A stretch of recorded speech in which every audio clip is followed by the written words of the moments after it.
क्या आप जानते हैं कि स्वतंत्रता के बाद ऐसी कौन सी शिक्षा नीति थी जो सबसे प्रभावी थी, जो हमारे देश में लागू हुई?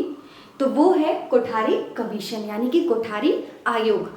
तो हम आज इसके बारे में डिस्कस करेंगे। मैं आप सभी का अपने YouTube चैनल पे वेलकम करती हूँ। I welcome you all. So today we will discuss about Kothari commission, जिसको हिंदी में हम लोग कोठारी आयोग के नाम से जानते हैं। आप सभी इस नाम से परिचित होंगे। बीएड के एग्ज़ाम में, चाहे वो बीएड का जो सिलेबस है उसमें भी कोठारी आयोग आता है, चाहे इसके अलावा कोई भी आपका टीचिंग एग्जाम्स हैं उसमें भी 1 या 2 मार्क्स के आपके क्वेश्चंस इससे संबंधित पूछे जाते हैं। तो चलिए स्टार्ट करते हैं। भारत में स्वतंत्रता के बाद, वैसे तो ये 6वें नंबर पे जो ये नीति है, ये आयोग जो है वो गठित हुआ था, लेकिन सबसे प्रभावी जो है ये सबसे पहला कहा जाता है, स्वतंत्रता के बाद सबसे पहला। तो चलिए टू द पॉइंट डिस्कस करेंगे। एग्जाम के पॉइंट ऑफ व्यू से बहुत हमें डीप नहीं जाना है, इतना पढ़ लेना है कि इससे रिलेटेड अगर एग्जाम में कोई भी क्वेश्चन पूछे तो आप उसको कर सकें। तो चलिए स्टार्ट करते हैं। कोठारी आयोग यानी कि कोठारी कमीशन, ये शुरुआत इसकी हुई थी 1964 में। इसकी शुरुआत हुई थी 1964 में। इसमें क्या हुआ था, जो हमारी केंद्रीय सरकार है वो डॉक्टर दौलत सिंह कोठारी की अध्यक्षता में उन्होंने एक आयोग बनाया था, जिसको कोठारी आयोग के नाम से जानते हैं। डॉक्टर दौलत सिंह कोठारी जो थे वही इसके अध्यक्ष थे। इसी वजह से उन्हीं के नाम पे ये कोठारी आयोग का नाम पड़ा। इसकी शुरुआत जो है 1964 यानी कि 1964 में हुई थी, और इसकी रिपोर्ट जो सबमिट की गई, इसकी रिपोर्ट जो दी गई 1966 में। तो इसलिए 2 साल का इसका कार्यकाल माना जाता है। मतलब 2 साल में पूरा ये कोठारी आयोग का रिपोर्ट बना करके सौंप दिया गया केंद्रीय सरकार को। उसके बाद उसने लागू कर दिया 1968 में। उसके बारे में हम बाद में डिस्कस करेंगे। तो 2 साल टोटल लगा इसको बनने में। अब चलिए इसके जानते हैं कि मेन कुछ पॉइंट्स क्या हैं। सबसे पहले तो मैंने बताया कि इसके अध्यक्ष कौन थे, डॉक्टर डीएस कोठारी। डीएस का फुल फॉर्म है डॉक्टर दौलत सिंह कोठारी। अब ये थे कौन? ये हैं यूजीसी यानी कि यूनिवर्सिटी ग्रांट कमीशन के चेयरमैन थे। यूनिवर्सिटी ग्रांट कमीशन यानी कि आपका विश्वविद्यालय अनुदान आयोग के अध्यक्ष थे।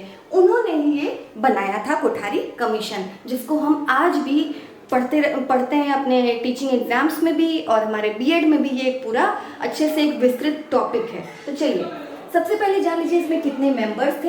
एक एक करके बताएंगे क्या क्या है इसमें। कुछ पॉइंटर्स मैंने लिखे हुए हैं। 17 मेंबर्स थे टोटल। इसमें कितने मेंबर्स थे? 17 मेंबर्स, यानी कि इस आयोग को बनाने में टोटल 17 सदस्य थे। अब इन सदस्यों में जो आपके 5 जो सदस्य थे वो आपके फॉरेन कंट्रीज के थे, वो आपके फॉरेन कंट्री यानी कि विदेशी थे, और आपके जो 12 जो सदस्य थे वो थे इंडियन। 12 सदस्य इंडियन थे और 5 जो सदस्य थे वो फॉरेन यानी कि विदेशी थे। अब उसमें ये 5 अलग अलग देशों के थे। अब चलिए देश के नाम भी कभी कभी पूछ देता है कि जो 5 फॉरेन कंट्रीज थी वो कौन कौन सी कंट्रीज थी, तो उसको भी एक बार मैं यहाँ पे बता देती हूँ।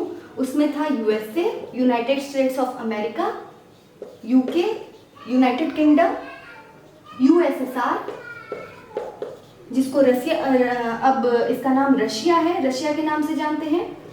4th नंबर पे था फ्रांस, और 5वें नंबर पे था जापान। तो ये 5 कंट्रीज थी जिसके एक एक सदस्य थे इस आयोग में। तो ये हो गए 5 सदस्य। अब उसके बाद इसका मेन एम क्या था, क्या आखिर इसका वजह था कि कोठारी आयोग बनाया गया? तो शिक्षा को बहुत ही प्रभावी बनाने के लिए, एक नई दिशा देने के लिए, नई आकार देने के लिए, शिक्षा का विकास करने के लिए, क्योंकि स्वतंत्रता के बाद अगर देखा जाए तो सबसे पहला जो प्रभावी शिक्षा नीति थी यानी कि जो आयोग था ये कोठारी कमीशन ही था।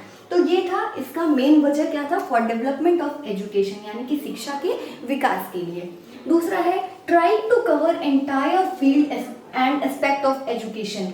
इसमें ऐसा किया गया है कि पूरे एंटायर फील्ड ऑफ एजुकेशन, मतलब एजुकेशन के पूरे जो फील्ड होते हैं, पूरा क्षेत्र है, उन सभी को कवर किया गया है। सभी को कवर करने की कोशिश की गई थी। जैसे प्री प्राइमरी से लेके प्राइमरी, मिडिल, सेकेंडरी, और जो आपकी विश्वविद्यालय यानी कि यूनिवर्सिटी लेवल पे जो आपके कोर्सेज होते हैं उन सभी को पूरा कवर करने की इसमें कोशिश की गई थी।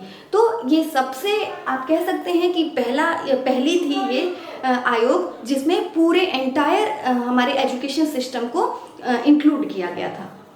अब है नेक्स्ट, इसका क्या मेन एम था, एक और जान लीजिए, एजुकेशन एंड प्रोडक्टिविटी और मॉडर्नाइजेशन। एजुकेशन या एंड प्रोडक्टिविटी, इसका सबसे मुख्य जो उद्देश्य था, इसमें साइंस और मैथ्स को इंक्लूड करना, उसमें क्वालिटी एजुकेशन लाना, साइंस और विज्ञान और गणित जैसे सब्जेक्ट्स को इंक्लूड करना। प्रोडक्टिविटी यानी कि उसमें ऐसे सब्जेक्ट्स आपको इंक्लूड करने को कहा गया था जो प्रोडक्टिव हों। प्रोडक्टिविटी यानी कि आपके व्यावसायिक लेवल पे, वोकेशनल सब्जेक्ट्स उसको बोलते हैं। ये नई शिक्षा नीति अभी 2020 में भी प्रधानमंत्री जो नरेंद्र मोदी हैं, उन्होंने भी वोकेशनल सब्जेक्ट्स की बात की है कि आपके मेनली जो है सेकेंडरी लेवल से प्रोडक्टिविटी पे ध्यान दिया जाए। प्रोडक्टिविटी यानी कि ऐसा बच्चों को शिक्षा दी जाए जिससे उन्हें व्यवसायिक शिक्षा मिल सके, जिससे वो आगे चल करके कोई भी अपना व्यवसाय शुरू कर सकें, खुद को रोजगार दे सकें और कहीं ना कहीं उनको आसानी से नौकरी मिल जाए। तो प्रोडक्टिविटी एक उन्होंने इसकी बात की थी। मॉडर्नाइजेशन का क्या अर्थ है, शुरू से ही जो हमारी शिक्षा थी वो रटने पे, जो केवल बुक देख करके पढ़ने पे थी, तो इनका क्या था, मॉडर्नाइजेशन मतलब शिक्षा में ऐसा बदलाव किया जाए जिसमें बच्चों को इंटरेस्ट आए। बच्चे अब किताब खोल करके आप उनको पढ़ाएंगे तो बच्चों को इंटरेस्ट नहीं आने वाला है। बच्चों को क्या चाहिए होता है, अगर वो अपने आसपास से सीखते हैं, खुद से एक्सप्लोर करके सीखते हैं। तो मॉडर्नाइजेशन की बात की गई थी। मॉडर्नाइजेशन यानी कि बच्चों को खुद से इंटरेस्ट आए, उनका जो बिहेवियर है वो सोचें कि मतलब खुद से वो करके सीखें, यानी कि खुद से एक्सपीरियंस लेकर के सीखें, तो वो है मॉडर्नाइजेशन। नेक्स्ट है emphasised on science, agriculture and research. तो इसकी बात भी मैंने अभी किया आप लोगों से। साइंस, एग्रीकल्चर एंड रिसर्च, मैंने बोला कि वोकेशनल सब्जेक्ट्स की बात की गई थी, बच्चों को व्यावसायिक शिक्षा प्रदान की जाए। तो व्यावसायिक शिक्षा प्रदान की जाए, उससे रिलेटेड किस पे जोड़ दिया गया, साइंस पे, एग्रीकल्चर पे और रिसर्च पे। साइंस यानी कि विज्ञान, एग्रीकल्चर यानी कि कृषि और रिसर्च यानी कि अनुसंधान, शोध जो होता है। तो इन तीनों चीज़ों पे ज़्यादा फोकस किया गया ताकि बच्चे क्या है आगे चल के मतलब उनको हर फील्ड में जाने का मौका मिले। ऐसी कोई फील्ड नहीं है जिससे वो वंचित रह जाए। नेक्स्ट क्या बात की गई, 25% of middle schools vocational education. इसमें यही बात की गई, फिर वापस से वोकेशनल यानी कि व्यावसायिक शिक्षा की बात हुई है। इसमें ये कहा गया कि 25% जो है माध्यमिक विद्यालयों को वोकेशनल एजुकेशन में तब्दील कर दिया जाए। मतलब वहाँ पे ऐसी शिक्षा दी जाए जहाँ पे बच्चों को व्यावसायिक शिक्षा मिल सके, प्रोफेशन से, मतलब अगर वो जिस भी फील्ड में जाना चाहते हैं, नौकरी करना चाहते हैं, उसी फील्ड से संबंधित उनको शिक्षा दी जाए। मतलब उनके इंटरेस्ट के हिसाब से, थोपना नहीं है यहाँ पे, उनके इंटरेस्ट के हिसाब से शिक्षा देने की बात की गई है। बच्चा अगर कला में अच्छा है तो उसको उसमें भेजा जाए, कला के व्यवसाय में। साइंस में अच्छा है तो उससे रिलेटेड फील्ड में उसको शिक्षा दी जाए। ऐसा दिया जाए जिसमें बच्चों को खुद से इंटरेस्ट हो सब्जेक्ट में और उसी फील्ड में वो आगे बढ़ना चाहते हो। तो यहाँ वो बात की गई है। नेक्स्ट है प्राइमरी क्लास में मदर टंग, यानी कि प्राथमिक विद्यालयों में यहाँ पे ये बात की गई है कि बच्चों को मदर टंग में भाषा सिखाई जाए, यानी कि मातृभाषा। मदर टंग यानी कि मातृभाषा में शिक्षा दी जाए। जैसे बच्चे की अगर मदर टंग जो मातृभाषा है वो है हिंदी है, तो बच्चों को उसी में शिक्षा दी जाए। तो इस पे फोकस किया गया प्राइमरी क्लासेस में बच्चों को मदर टंग में। मिडिल क्लास में बच्चों को लोकल लैंग्वेज में शिक्षा दी जाए। लोकल लैंग्वेज यानी कि जो स्थानीय भाषा होती है, जैसे आपकी कोई भी जो भाषा है स्थानीय है, तो उस भाषा में बच्चों को शिक्षा दी जाए मिडिल स्कूल्स में, यानी कि जो आपके क्लास 6 to क्लास 8 होते हैं। उस समय का एजुकेशन पैटर्न अभी भी 10+2+3 था, अभी तो वो चेंज होने वाला है नई शिक्षा नीति में, जो कि अब 5+3+3+4 हो चुका है। अब देख लीजिए आगे क्या है इसमें। 1 से 3 साल जो है, 1 से 3 साल तक बच्चों को प्री प्राइमरी में पढ़ाया जाए, पूर्व प्राथमिक विद्यालय में पढ़ाया जाए। बच्चों की जो स्टार्टिंग की जो स्टडी है, बच्चे 1 से 3 साल तक वो प्री प्राइमरी स्कूल्स में पढ़ें, उसके बाद वो प्राइमरी स्कूल्स में पढ़ें, और जब उनको 6 साल की जब वो कंप्लीट हो जाए, जब बच्चा 6 साल का पूरा हो जाए, तब जाकर के उसको क्लास 1 में एडमिशन मिले। उन्होंने ये बात कही थी, क्योंकि डायरेक्ट देखिए स्टार्टिंग से ही बच्चों पे बोझ डालना बहुत अच्छी चीज़ नहीं है। तो इन लोगों ने उसी को ध्यान में रखते हुए क्या कहा कि बच्चे पहले प्री प्राइमरी में जाएंगे, यानी कि पूर्व प्राथमिक विद्यालय में जाएंगे, फिर प्राथमिक विद्यालय में जाएंगे, फिर जाकर के उनका किस में एडमिशन होगा, क्लास 1 में होगा, वो भी 6 साल पूरे होने के बाद। अब आ जाइए next, subject distribution after 10th। यहाँ पे क्या किया गया कि सब्जेक्ट डिस्ट्रीब्यूशन, जो विषय का विभाजन होता है, वो क्लास 10th यानी कि बोर्ड एग्जाम के बाद हो। अब जैसे क्लास 9th में सब्जेक्ट डिस्ट्रीब्यूशन होने लग जाता है कि हमें मैथ्स लेना है कि साइंस लेना है, लोग इस विषय का चुनाव करते हैं। तो यहाँ पे इस आयोग में क्या बात की गई कि सब्जेक्ट जो विषय का जो विभाजन होता है वो क्लास 10th के बाद किया जाए। नेक्स्ट है टीचर सिचुएशन। यहाँ पे शिक्षकों की भी स्थिति की बात की गई है। शिक्षकों की स्थिति में सुधार आए, व्यावसायिक रूप से सुधार आए, आर्थिक स्थिति जो है उसमें उनके सुधार आए। क्योंकि अभी तो देखिए गवर्नमेंट स्कूल की तो नहीं कह सकते, गवर्नमेंट स्कूल के टीचर्स की तो मुझे नहीं लगता कि बहुत उनको प्रॉब्लम्स हैं, लेकिन अगर बात की जाए प्राइवेट स्कूल के टीचर्स की तो अभी भी जो उनकी कंडीशन है, फाइनेंशियल कंडीशन, स्कूल्स में भी उतना प्रॉपर तरीके से जितनी मेहनत होती है मुझे नहीं लगता कि उतना उनको फीडबैक मिल पाता है, यानी कि उतना उनकी इनकम हो पाती है। तो इसमें ये बात की गई थी कि टीचर्स के सिचुएशन पे, हालांकि प्राइवेट स्कूल के बारे में बात नहीं करता है, अभी तो गवर्नमेंट स्कूल के टीचर्स की स्थिति कुछ ज़्यादा ही अच्छी मतलब सुधर चुकी है। तो इसकी बात करता है कि टीचर्स की जो आर्थिक स्थिति, व्यावसायिक स्थिति, जो स्थिति होती है उसमें भी सुधार करने की बात की गई है इस आयोग में।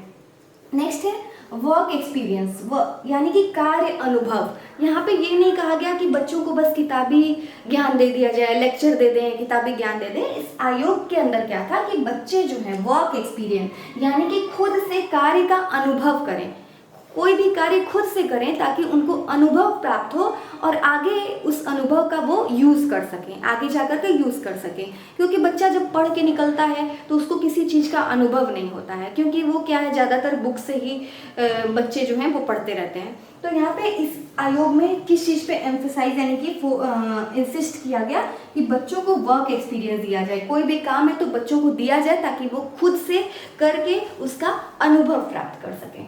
नेक्स्ट है इन्हीं सबको बेस मान करके, इसी कोठारी आयोग को बेस मान करके 1968 में, यानी कि 1968 में एनईपी नेशनल एजुकेशन पॉलिसी यानी कि राष्ट्रीय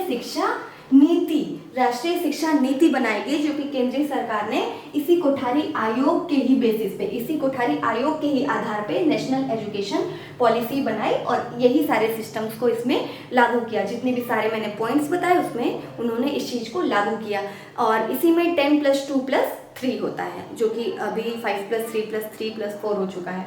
और एक चीज़ और मैंने बताना यहाँ पे, कोठारी आयोग, इसको नेशनल एजुकेशन कमीशन यानी कि NEC, नेशनल एजुकेशन कमीशन, राष्ट्रीय शिक्षा आयोग के नाम से भी जानते हैं। इसी कोठारी कमीशन को हम लोग NEC यानी कि राष्ट्रीय शिक्षा आयोग, नेशनल एजुकेशन कमीशन के भी नाम से जानते हैं। कई बार एग्जाम्स में आपको IEC के नाम से भी पूछ देता है, तो ये भी IEC यहाँ पे Indian education commission, Indian education commission. तो ये आप दो नाम याद रखिएगा, कई बार कोठारी आयोग के जगह पे आपका NEC या IEC के नाम से पूछ देता है, ये चीज़ भी ध्यान रखिएगा। उसके बाद जो शिक्षा नीति बनाई गई उसका क्या नाम था, वो था नेशनल एजुकेशन पॉलिसी यानी कि राष्ट्रीय शिक्षा नीति, जो कि आपका 1968 में, उसके जस्ट 2 साल बाद केंद्रीय सरकार ने उसको लागू किया। तो ये था पूरा उसका जो मेन आपका टू द पॉइंट जो आपके क्वेश्चंस एग्जाम में पूछे जाते हैं। इसको आप मेन चीज़ फिर से एक बार क्विक रिवीजन कर लेते हैं। कब स्टार्ट हुआ था, 1964 में। कब इसकी रिपोर्ट सबमिट की गई थी, 1966 में। इसका कार्यकाल कितना था, 2 साल, क्योंकि 64 में स्टार्ट हुआ था और 66 में ये कंप्लीट हुआ, मतलब इसकी रिपोर्ट दी गई। किसकी अध्यक्षता में हुआ था, तो डॉक्टर दौलत सिंह कोठारी की अध्यक्षता में हुआ था। उनको DS कोठारी के भी नाम से जानते हैं। वो कहाँ के अध्यक्ष थे, तो यूनिवर्सिटी ग्रांट कमीशन यानी कि विश्वविद्यालय अनुदान आयोग के अध्यक्ष थे। यही इसमें मेन पॉइंट्स हैं जो आपको ध्यान में रखने हैं। इसमें ज़्यादातर फोकस किया गया साइंस, एग्रीकल्चर, रिसर्च। एक चीज़ और ध्यान रखिएगा, एंटायर एजुकेशन सिस्टम को इन्होंने इंक्लूड किया था, मतलब प्राइमरी, मिडिल और आपका सेकेंडरी, आगे जो कॉलेज टाइम का जो सारे कोर्सेज होते हैं, BA, BSc एंड ऑल, ये सभी एंटायर फील्ड को इन्होंने क्या किया, इंक्लूड किया इस आयोग में, भारत की शिक्षा की स्थिति को सुधार में लाने के लिए, उसके विकास के लिए। तो ये है कोठारी आयोग। आई होप आपको वीडियो पसंद आया होगा। वीडियो को लाइक और कमेंट जरूर करें आपको पसंद आया हो, या फिर अगर कोई कमी रह गई हो तो उसको जरूर बताएं कमेंट करके। मेरे चैनल को सब्सक्राइब जरूर करिए। जो मेरे चैनल का नाम है वो है universal Juhi. Thank you so much.